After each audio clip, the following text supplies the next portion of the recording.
save the husband and wife relationship from evil eye? Wallahi, I don't know something specific. Not generally, say the adhkar, the morning adhkar and the evening adhkar. Okay, recite Surah Al-Baqarah at home. Every day, every week, every month, recite Surah Al-Baqarah. Ayatul Kursi when you go to bed. And also, nowadays there is an important thing, yani,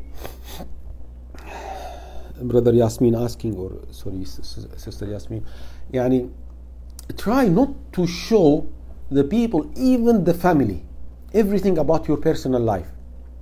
Yani, for example, your husband took you to a new restaurant. So in the restaurant, you are taking photo of the food, the dinner, the dessert, and the dish.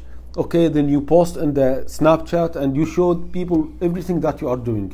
Or your husband brought a gift for you, so you send this photo to your friends and to your family members. Okay, try to avoid sending your personal life.